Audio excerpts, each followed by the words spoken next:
안녕하세요. 여러분과 내면 아이 만나기와 다루기를 이 시간을 같이 하게 될 김영정입니다. 현실을 살아가면서 우리는 의식적으로 살아가고 있다고 생각하지만 실질적으로 무의식적으로 살아가고 있는 경우가 너무나 많습니다.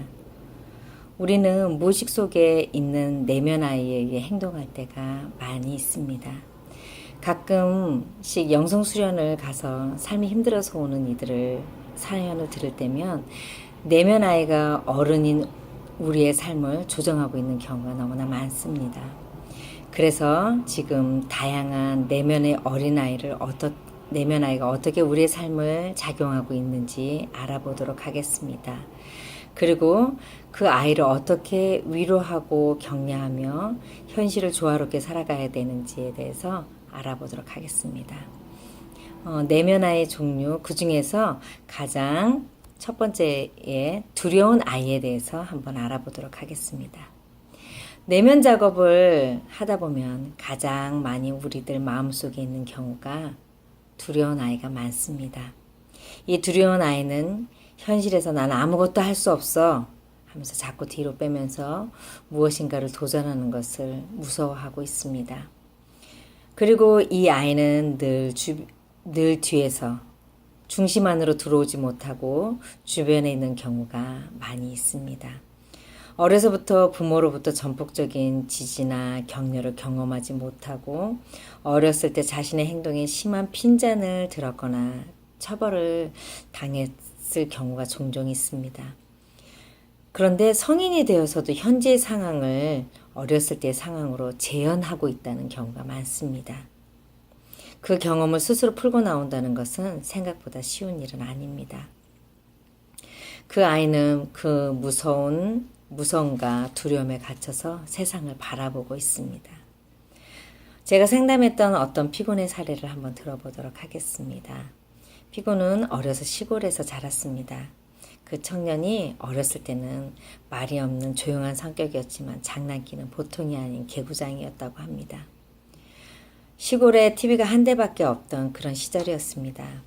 피구는 어느 날 TV가 나오지 않아서 부모님이 밭에 간 사이에 고장난 TV를 고쳐보기로 마음먹었다고 합니다. 그래서 8살 아이가 작은 다짐을 하면서 TV를 분리해는 보았지만 무엇이 고장의 원인인지 알 수가 없었습니다. 그래서 다시 복구해 보려고 땀을 뻘뻘 흘렸지만 해가 지는 줄도 모르고 끙끙댔다고 합니다. 밭에서 일을 마치고 돌아온 아버지가 그 모습을 보고 재산 1호였던 TV를 그렇게 분리했던 아들을 보고 막내 아들이지만 마구 때렸다고 합니다. 그리고 그 어두운 광에 손이 꽁꽁 묶인 채 하룻밤을 보냈다고 합니다. 그 꼬마는 그 이후로 남들 앞에 서는 것을 더 두려워하고 세상이 무서웠다고 합니다. 그는 청년으로 성장했고 결혼도 했지만 부인에게 말할 수 없는 세상에 대한 두려움이 있다고 고백했습니다.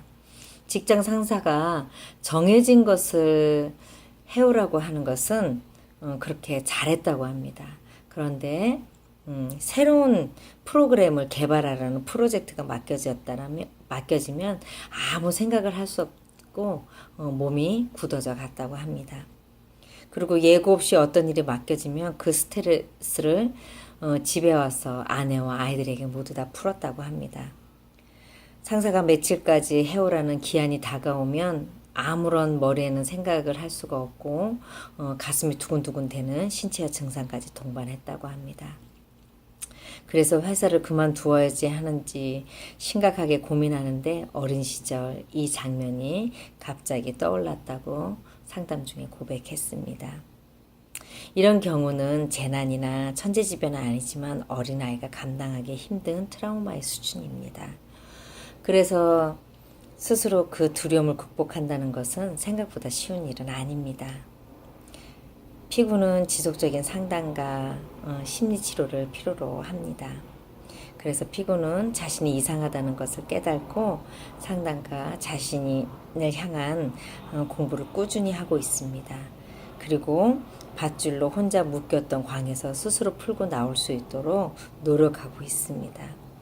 이런 경우는 좀 특수한 경우이긴 하지만 여러분은 어떤 두려움의 실체에 묶여 있습니까? 또 그것을 풀어가기 위해서 어떤 노력들을 하고 계십니까?